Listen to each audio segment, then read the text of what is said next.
বন্ধুদের সাথে ঘুরতে গিয়ে একই অবস্থা হলো আমার, রামায়ণের দেশে চলে এলাম আমরা। তো ভিডিওটি প্রথম থেকে শুরু করা যাক।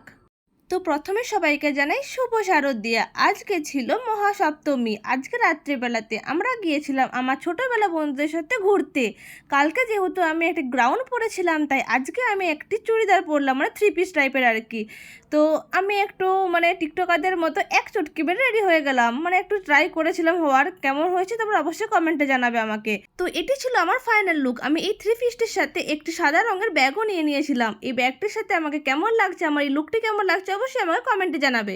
তারপর আমি বেরিয়ে পড়লাম আমার বন্ধুদের সাথে ঘোরার জন্য। প্রথমে একটি গাছের মধ্যে সবুজ আলো দেখতে দেখতে একটি প্যান্ডেলে চলে গেলাম, যেখানে ছিল প্রচুর ভিড়।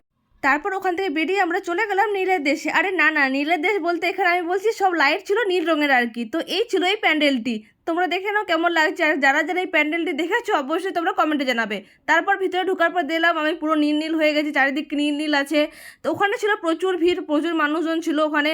তারপর ওখান থেকে বেরিয়ে একটা প্যাঁচা দেখতে দেখতে আমরা চলে গেলাম অন্য একটি প্যান্ডেলে। এই যে এটি হলো আর একটি প্যান্ডেল। এখানে লাইটিং সিস্টেম খুব ভালো ছিল, অনেক লাইট ছিল, তার জন্য আমি একটা ভিডিও করে নিলাম, তোমাদেরও দেখাচ্ছি দেখো। তারপর ওখান থেকে বেরিয়ে এত মানুষের ভিড় আর এত লাইট দেখতে দেখতে আর ইটের পথে হাঁটতে হাঁটতে আমরা চলে গেলাম অন্য একটি প্যান্ডেল। তো এটাই ছিল রামায়ণের দেশ। আরে না না, এই রামায়ণের দেশ বলতে আমি বলছি যে এই থিমটি ছিল রামায়ণের ওপরে, রামায়ণ কথা এর নাম ছিল। তো দেখাচ্ছি তোমাদের এই প্যান্ডেলটির ভিতরটি কেমন লাগছে অবশ্যই আমাকে কমেন্টে জানাও। আর তোমরা কারা কারা এই প্যান্ডেলটি দেখেছো আমাকে অবশ্যই কমেন্টে জানাবে।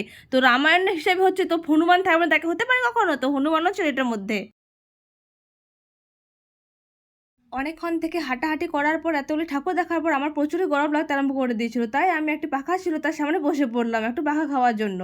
পাখা খাচ্ছিলাম তখন একটি ভূত বলছে যাও যাও, আর তোমাকে পাখা খেতে হবে না। তার জন্য সেখান থেকে বেরিয়ে মুড অফ করে আমরা চলে গেলাম আলোর একটি পথে। এই রাস্তা দিয়ে যেতে যেতে আর এরকম ব্যাকগ্রাউন্ড দেখতে দেখতে আমরা চলে গেলাম একটা রেস্টুরেন্টে। আমরা খুবই খেতে পাচ্ছিল, তাই চলে গেলাম রেস্টুরেন্টে কিছু খাওয়ার জন্য। তো সেখানে আমরা খেয়েছিলাম বিরিয়ানি, যেটির ভিডিও করা হয়নি তাই তোমাদের দেখাতে পারছি না। তারপর ওখান থেকে বেরিয়ে একটি পুতুল দেখতে দেখতে আমার নজর পড়লো একটি কটন ক্যান্ডির উপর। সেটিকে দেখে তো আমার খুবই খেতে ইচ্ছে করছিল, তাই আমি নিয়ে নিলাম একটা কটন ক্যান্ডি।